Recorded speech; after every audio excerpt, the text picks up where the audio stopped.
अस्सलाम वालेकुम, कैसे हैं आप सब? उम्मीद करती हूँ कि आप सब ठीक होंगे और मैं भी खैरियत से हूँ, अल्हम्दुलिल्लाह। तो जी आज था सैटरडे का दिन और ये था मॉर्निंग का टाइम। हम लोग अर्ली मॉर्निंग उठ गए थे जल्दी में, क्योंकि आज मुझे जाना था अपनी बेटी के स्कूल। मुझे नहीं बल्कि हमें, यानी कि मेरे साथ हस्बैंड और मोना की कज़नें भी थी। तो मैं सुबह सुबह जल्दी से ब्रेकफास्ट बनाने के बाद जल्दी से आई थी बेडरूम में घर समेटने के लिए। मैंने सोचा कि सबसे पहले बेड ही को सेट कर लेती हूँ, देन बाकी जो काम है वो कर लेती हूँ। मैं जब भी काम स्टार्ट करती हूँ तो सबसे पहले बेडरूम से ही स्टार्ट करती हूँ, क्योंकि जब बेड सेट हो जाता है और बेडरूम सेट हो जाता है तो यूँ लगता है कि जैसे कि पूरा घर ही सेट हो गया है।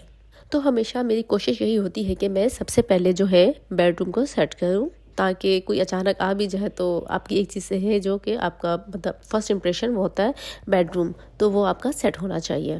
और दूसरी चीज़ जो है वो है आपका ड्राइंग रूम भी हर वक्त सेट होना चाहिए। उसको ज़्यादातर आप बंद ही रखें, जब भी मेहमान आए तभी ड्राइंग रूम का दरवाज़ा खोला जाए। और मैं भी कुछ इसी तरह से करती हूँ कि ड्राइंग रूम जो है मेरा बंद ही रहता है। सफाई के पर्पज़ के लिए खोलती हूँ उसे, अच्छे से क्लीन वगैरह करके फिर मैं इसे सेट करके बंद कर देती हूँ, ताकि किसी भी वक्त मेहमान आए तो वो जगह साफ़ और नीट एंड क्लीन रहनी चाहिए। अगर दरवाज़ा खोल दे दिया जाए तो फिर बच्चे वहाँ पे जाके बैठते हैं और वहाँ पे काफ़ी मैस कर देते हैं। बट जो है मेरा ड्राइंग रूम जो है वो आजकल कुछ सेट नहीं हुआ, क्योंकि आजकल जो है ना वो उसमें कुछ काम निकल आया था। वायरिंग जो थी अंडरग्राउंड वो जल गई थी। मैं ड्रिल मशीन की मदद से काफ़ी सुराख किए गए, बल्कि सुराख नहीं, काफ़ी ड्राइंग रूम का काफ़ी सारा हिस्सा, दीवारें वगैरह थी जो वो वापस ड्रिल की गई। ड्रिल करने के बाद जी फिर उसे दोबारा से रिप्लेस किया गया तारों को डालकर, और ऊपर से दोबारा से जो प्लास्टर हुआ है वो वैसे का जू का तू ही है। कि ये एक जगह से नहीं, फिर तो पूरे घर में यही हाल हो गया था। तो इसकी वजह से फिर ये है कि अब दोबारा से इस घर को पेंट की ज़रूरत है। तक पेंट हो तब तक जो है ड्राइंग रूम की सेटिंग्स जो है वो अभी तक मैंने नहीं की है, वो वैसे का वैसा ही पड़ा है। इंशाल्लाह बहुत जल्द पेंट भी हो जाएगा, फिर मैं जाके इंशाल्लाह अपना जो ड्राइंग रूम है उसको भी अच्छे से सेट करूँगी। रूम सेट करने के बाद मैं आ गई थी किचन में कुछ बर्तन पड़े थे नाश्ते के। मैंने कहा कि वो भी जल्दी से वॉश कर लेती हूँ, ताकि फिर मैं कुछ ना कुछ बना लूँ, ताकि जब मैं आऊँ तो कोई टेंशन ना हो ना कि कुछ काम नहीं हुआ या कुछ बना नहीं हुआ। तो फिर मुझे ना बड़ी टेंशन होती है कि जब आए बंदा कहीं से बाहर से तो घर का काम वैसे का वैसे पड़ा हुआ हो। तो इसी कोशिश में मैंने किया किचन साफ़, ताकि मैं वापस आऊँ तो मुझे कोई टेंशन ना हो। कुछ सब्ज़ी पड़ी थी फ्रिज में तो मैंने निकाली और मैंने कहा कि जल्दी जल्दी यही बना लेती हूँ। मिक्स सब्ज़ियाँ कुछ पड़ी हुई थी मेरे पास, तो मैंने जल्दी से प्याज डाले। प्याज थोड़ा सा हल्का सा ब्राउन हुआ, ज़्यादा नहीं पकाना, हल्का सा ब्राउन करके उसमें टमाटर ऐड कर देने हैं। टमाटरों के साथ फिर हम लोगों ने जो इसके बेसिक मसाले हैं वो डालने हैं, यानी कि नमक, रेड चिली पाउडर, हल्दी पाउडर, थोड़ा सा पिसा हुआ धनिया, और बस यही थोड़े से आम से जो बेसिक मसाले हैं यही मैंने डाले हैं। इसके बाद जिसे हल्का सा आपने फ्राई कर लेना है। जब टमाटर गल जाए तो फिर सारी सब्जियां इसमें ऐड कर देनी है। बहुत ही इजी और सिंपल सा मेथड है और सब्जियां भी बहुत मज़े की बनती हैं। अच्छा, मेरे तो मटर ना ये होता है कि छिले हुए पड़े हुए होते हैं। गाजरें भी मैं तकरीबन जो है कि पील ऑफ करके रख देती हूँ, और जब मुझे कहीं जाना होता तो बस सिर्फ उसी वक्त एक आध आलू था वो मैंने जल्दी जल्दी से छील लिया। बाकी तो सब चीज़ें मेरी तैयार थी, तो मैंने टक टक टक डालती गई और बनाती गई। उसमें यह कि ज़्यादा देर नहीं लगती है सब चीज़ें जब रेडी होती हैं आपकी। देखिए ये इस पोजीशन पे जब टमाटर कुछ इस तरह से हो जाए, पूरे अच्छे से गल जाए। बस ज़्यादा भूनना नहीं है, ज़्यादा भून के भी जो हम जान निकाल देते हैं ना वो भी अच्छी नहीं होती है। तो फिर इसमें कुछ थी सब्जियां मेरे पास, वो मैंने सारे डाल दी। साथ में मेरे पास बैंगन भी था, वो भी मैंने डाल दिया था। अब इन्हें हम हल्का सा भून लेंगे, ज़्यादा नहीं भूनना, हल्का सा भून के, यानी कि समझे कि आपने मिक्स करना है।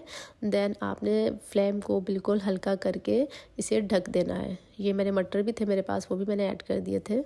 अब हम सब सब्जियों को अच्छे से मिक्स कर लेंगे मसाले में, ताकि ये मसाले में मिक्स हो जाए। और अच्छे से मिक्स करने के बाद जी हमने इसे ढक देना है, हल्की फ्लेम पे रख देना है। ये अपनी ही भाप में सब्जियां जो है ना वो गल जाएंगी और बेहद मज़े की बनती हैं। इसमें पानी वगैरह आपने ऐड नहीं करना। तो ये हमारी सब्जियों का काम हो गया था डन। अब जी दूसरी तरफ मैंने रख दिए थे थोड़े से पकोड़े, ताकि वहाँ पे कोई भूख वूख लगे तो कुछ ऐसी स्नैक वगैरह हो जो हम घर से लेके जाएं और खाएं। तो ये जल्दी जल्दी में मैं फ्राई किए जा रही थी, ताकि अपनी बेटी को भी कुछ ना कुछ दे दूं और ख़ुद भी कुछ, हमें अगर भूख लगे तो वहाँ पर खा लें। हम बाहर से ना नहीं लेते हैं, बाहर का हमें कुछ भी मतलब इतना पसंद नहीं आता। और वैसे भी जो बाहर की चीज़ें हैं वो सेहत के लिए अच्छी भी नहीं होती हैं, तो आप भी अवॉइड किया करें। अपने लिए, बच्चों के लिए, सबके लिए, सेहत के लिए बहुत ज़रूरी है कि बंदा इन छोटी छोटी चीज़ों का ख्याल करे। पकौड़े भी बस सादा से प्याज और मसाले वाले थे, जिसमें मैंने जल्दी से प्याज कट करके कुछ मसाले ऐड कर दिए थे, तो ये मेरे पकौड़े भी रेडी हो गए थे।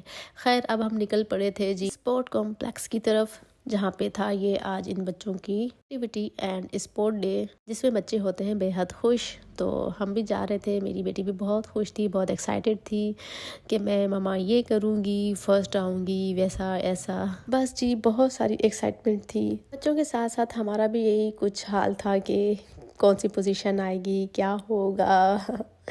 खैर, अल्लाह पाक हर किसी के बच्चों को कामयाब करें। खैर, तो फाइनली हम लोग पहुंच गए थे स्टेडियम में। यहाँ पे देखे सब बच्चे लाइन से कतार दर कतार आ रहे थे, और मतलब बहुत अच्छा उन्होंने इंटरटेन किया।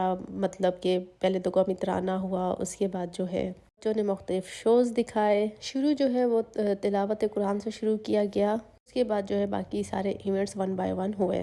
तो मुझे ये कहना था आप तमाम वालिदैन से कि जो भी बच्चे हमारे स्कूलों में हैं, बड़े बड़े स्कूलों में हैं, वहाँ पे जो है ना हमें स्कूलों में एक ख़ास रिक्वेस्ट करनी है, वो ये कि हमारे बच्चों को ना दीनी तालीम भी दी जाए, क्योंकि ये जो हमारे बड़े बड़े स्कूल हैं ये दीनी तालीम से दूर हैं। बड़े क्या बल्कि छोटे छोटे स्कूल भी जो खुले हुए हैं वो भी इसी तरह से, मतलब कोई दीनी तालीम नहीं है वहाँ पर, कुछ भी नहीं है। तो हमें सबसे पहले जो है ना अपने दीन इस्लाम को लेके चलना है। हमारे बच्चों को पता चले कि हमारा दीन हमें क्या सिखाता है। सब्र, बर्दाश्त, रिस्पेक्ट, ये चीज़ें बच्चों में पैदा करनी चाहिए, क्योंकि स्कूल से बच्चा ना बहुत कुछ सीखता है।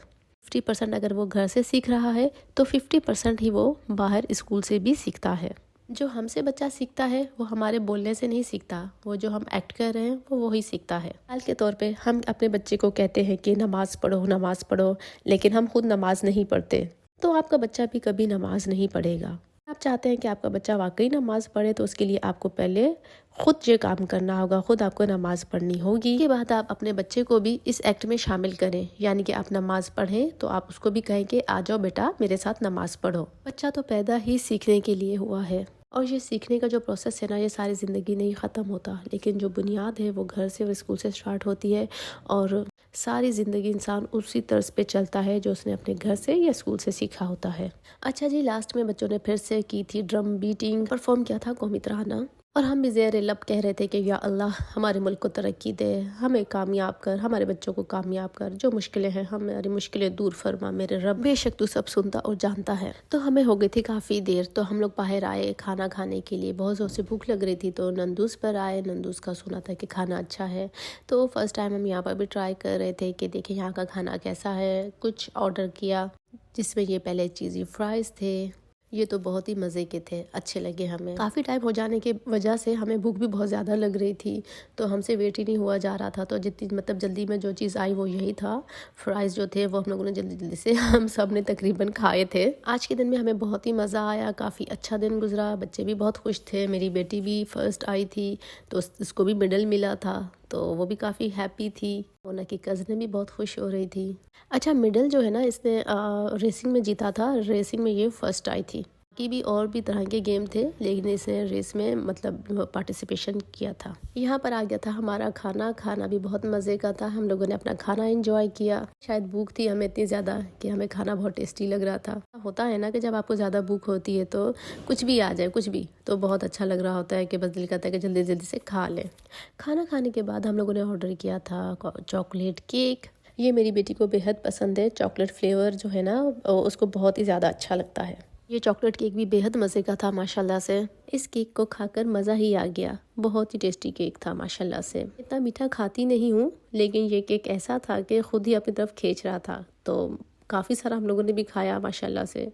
तो खैर हम लोगों ने खाना डन किया और फिर चल पड़े घर की तरफ। रात हो चुकी थी, सूरज डूब चुका था। आज का ये दिन बेहद ही बिजी रहा, बहुत ही मज़ा आया। अल्लाह रब्बुल इज़्ज़त का लाख लाख शुक्र के खैर से गुजरा। अगर आपको मेरी ये वीडियो पसंद आई तो प्लीज़ लाइक, सब्सक्राइब और कमेंट ज़रूर कीजिएगा। फिर मिलते हैं इंशाल्लाह ताला अगले व्लॉग। अल्लाह हाफ़िज़।